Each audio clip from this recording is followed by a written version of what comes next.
ঢাকা বিশ্ববিদ্যালয়ের নবীনবরণ অনুষ্ঠান হয়েছে।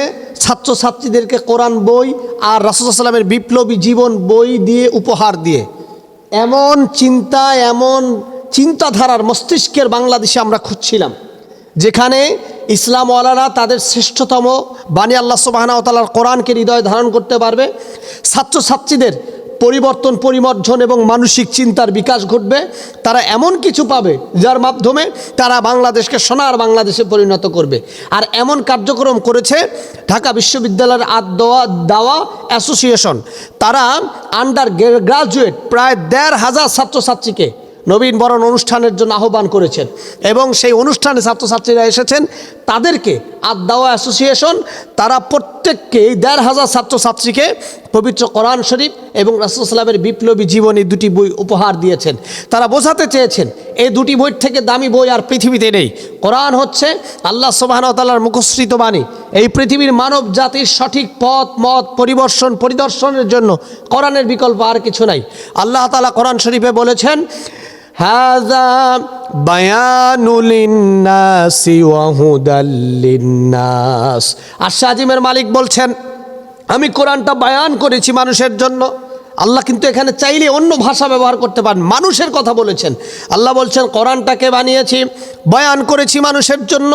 আর এই কোরআন মানুষের হেদায়েতের পথ, সঠিক পথ দেখাবে। সুবহানাল্লাহ। অর্থাৎ এই কোরআন যদি আপনি গ্রহণ করতে পারেন, কোরআনকে যদি আপনি নিতে পারেন, তাহলে কোরআন হবে হাযা বায়ানুল লিন্নাস, কোরআন হবে মিনাজ যুলুমাতি ইলান নূর, অন্ধকার থেকে আলোর দিকে মানুষকে ধাবিত করবে। কেউ যদি অন্ধকার পথে চলে যায়, অন্ধকার গলিতে চলে যায়, অপরাধের চূড়ান্ত সীমায় পৌঁছে যায়, কোরআন যদি তার সামনে আসে, সে আলোর দিকে ফিরে আসবে।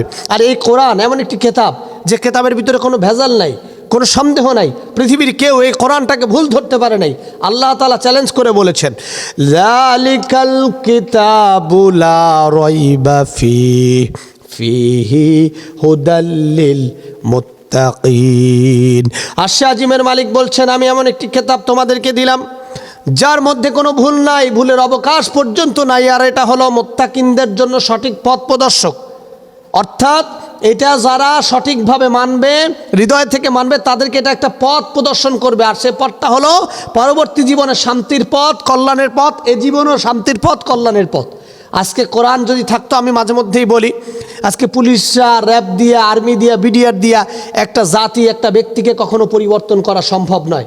একটি জাতি, একটি ব্যক্তিকে যদি পরিবর্তন করতে হয়, পরিমার্জন করতে হয়, আমি সব সময় বলি ধর্ম দিয়ে পরিমার্জন করা সম্ভব।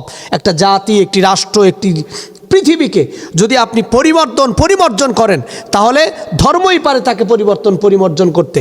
আজকে যারা অন্য ধর্মাবলম্বী আছে, তাদের ধর্মের মানসিকতা, তাদের ধর্মের টেন্ডেন্সি, তাদের ধর্মের কার্যক্রম সমস্ত কিছু তাদের মতো হোক। আবার মুসলিম যারা, অ্যাজ এ মুসলিম, তারাও তাদের কার্যক্রম হোক। আর নবীনবরণ অনুষ্ঠানে এমন একটি উপহার ছাত্রদেরকে উচ্ছ্বাসিত করেছে, তারা আনন্দে আত্মহারা হয়ে গিয়েছে।